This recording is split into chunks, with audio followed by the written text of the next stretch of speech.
Do students at private high schools or colleges have to check their free speech rights at the campus gates when they walk into school each morning?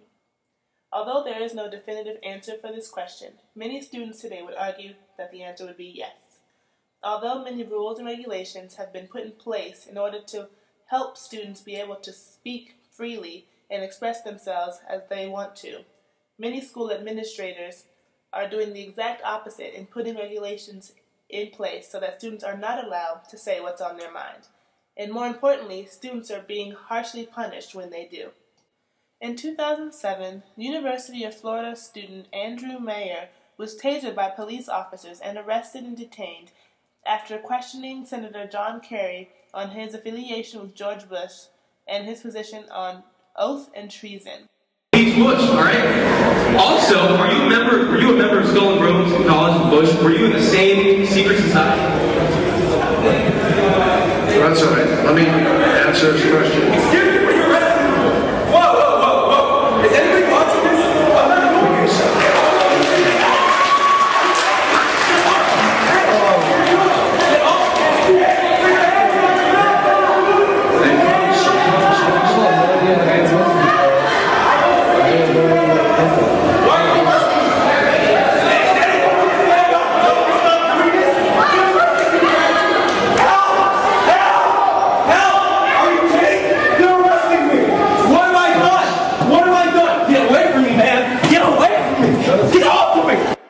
The student was tackled and manhandled by police officers for what appeared to be no apparent reason, and as you can hear, Andrew Mayer is constantly questioning the police officer, asking why he's being arrested and what it was that he had done.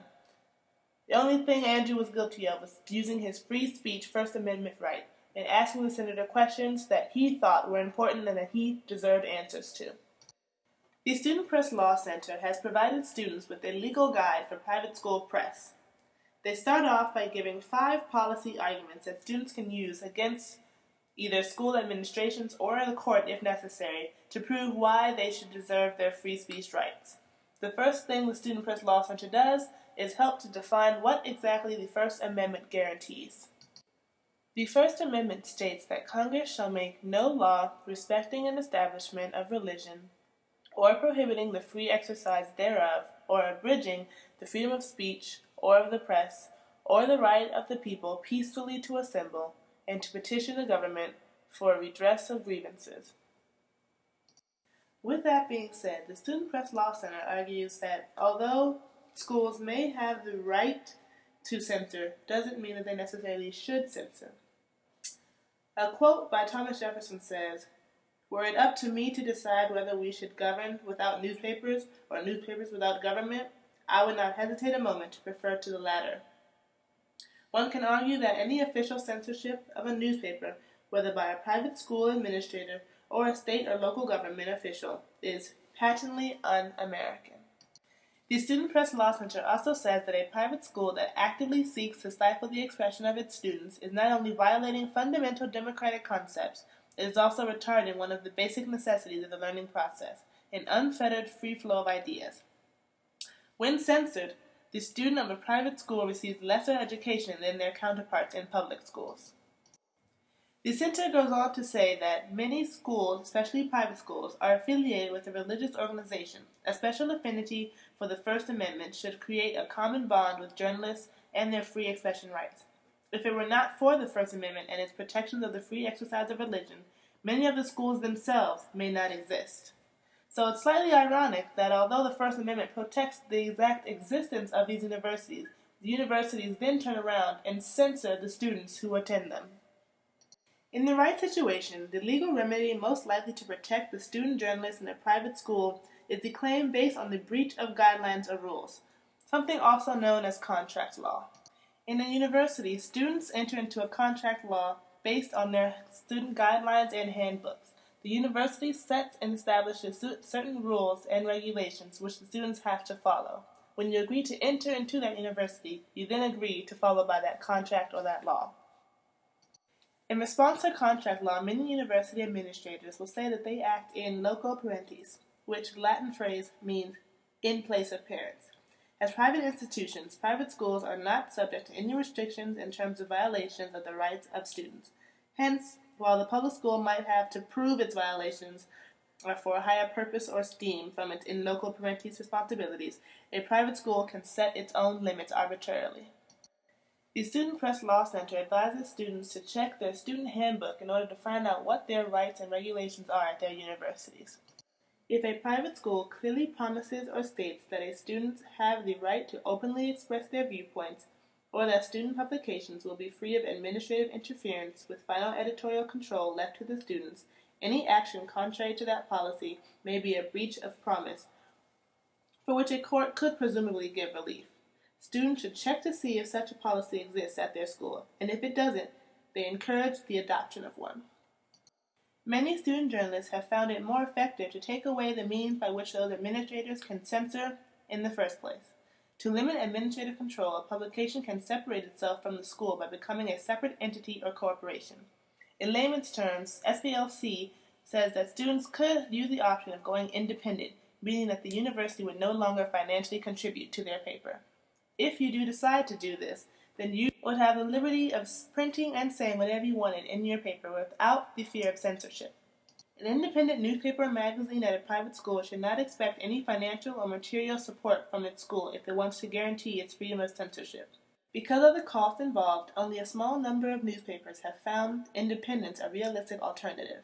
However, the proliferation of personal computers and the internet has made it easier and less costly than in prior eras to create an independent forum for student expression, where students may speak freely about whatever they like.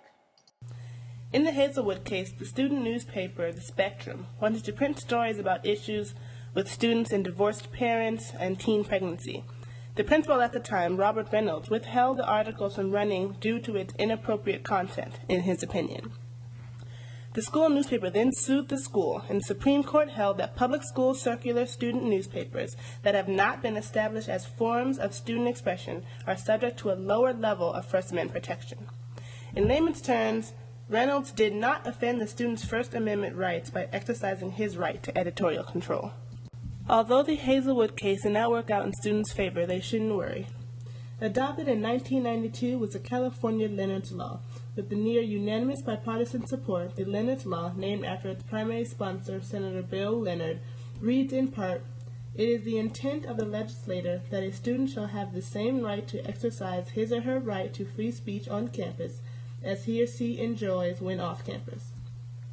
Leonard's Law expressly forbids administrators from taking disciplinary action against a student for engaging in speech that outside of campus would be protected by the First Amendment. What makes Leonard's Law so unique is that it applies to students at both public and private schools. It essentially converts the private school into a public forum. In addition, the law prohibits prior restraint of student speech at private universities and allows all students the right to file a civil lawsuit against school officials who violate this promise. Now, although Leonard's Law was formed and it does help many students in their right for free speech, there are a few exceptions to the law. Religious schools, for example, can suppress student speech where it is shown that such speech would not be consistent with the religious tenets of the organization. And of course, there's also something known as hate speech, which, although it's narrowly defined, would also be an exception to the law. Some schools, for instance, prohibit talk that is of sexual nature or contains sexual innuendos. Other schools prohibit students from making comments about others' clothing or body shapes. The more normal, or well-known, forms of hate speech are things concerning a student's race, ethnicity, or sexual orientation. Many students disagree on whether hate speech is just another form of censorship or whether it really is put in place to help facilitate an easier learning environment. When a student on East Carolina's campus decided to hold a speech on his views on topics of religion, many considered his opinions as hate speech. By the looks of this crowd on ECU's campus, you would think a pep rally is taking place, but once you listen closely, it's obvious this is a different type of gathering. Students say every fall there's a person yelling about religion on campus. Today, students say Mike Armstrong is delivering a message to stir up controversy. They always attack sororities and anyone who goes out, anyone who has friends that might be opposite sex. I mean, anything is you're going to help. Onlookers at first stop to see what's going on, then get involved in a shouting match. Armstrong uses a slang word for prostitute to yell at a female student because of what she's wearing. It's talk like that that has freshman Candace Simmons outraged. As far as in America and our Constitution, yes, you have the right to voice your opinion, but I don't feel like it should infringe on the rights of others. I don't feel like it should be demeaning. In an effort to appeal to both sides, some schools have designated areas of students to protest. These areas are much the same as free speech zones, where students can gather and speak about whatever's on their mind without the fear of being reprimanded. As of right now, many students seem to be unanimous in their opinions of free speech zones. Free speech zones have got to go, hey, hey, ho, ho. Free speech zones have got to go, hey, hey, ho, ho. Free speech zones have got to go, hey, hey, ho, ho. Free speech zones have got to go. What they have done is turn the First Amendment on its head, says Harvey Silvergate, a former Harvard law professor who co-founded the Foundation for Individual Rights in Education, also known as FIRE. Instead of designating places where students can speak, schools should be designating only places where they cannot. As of right now, it seems like public schools are the only ones that have free speech zones. Private universities are yet to establish something like that on their campuses. Cases involving student speech generally and campus speech zones specifically have focused on an attempt to balance two competing interests: student free speech expression rights and recognition of the traditional notion that a campus is a robust, open marketplace of ideas and the need of school officials to ensure that students can learn. And of course, there's also the opinion of the faculty to teach in a safe, productive environment. Most speech zone proponents and critics recognize both of these sometimes conflicting interests, which is why on public campuses they've created something called the speech zones, where faculty members can still feel as though they are teaching in a safe and open environment, and students can still feel that they can freely express their opinions and their views. Do students at a private high school or college have to check their free speech rights at the campus gate when they walk into school each morning? I still think the answer is yes. Many of the rules and regulations that have been put in place favor towards public high schools and public colleges. Private universities are yet to establish rules and regulations that help those students be able to express their First Amendment rights. And sadly, if you're a student at a private university or high school outside of California, then you can't even bank on the Leonard's Law. Now, although I think the fight is still a long and hard one that needs continuing, the Student Press Law Center says that whether there is an action or a state contract or a constitution or a statute such as the California Leonard's Law or power of persuasion, press freedom on private campuses can realistically be fought and won for. I guess it all depends on how hard students are really willing to fight to invoke their First Amendment rights.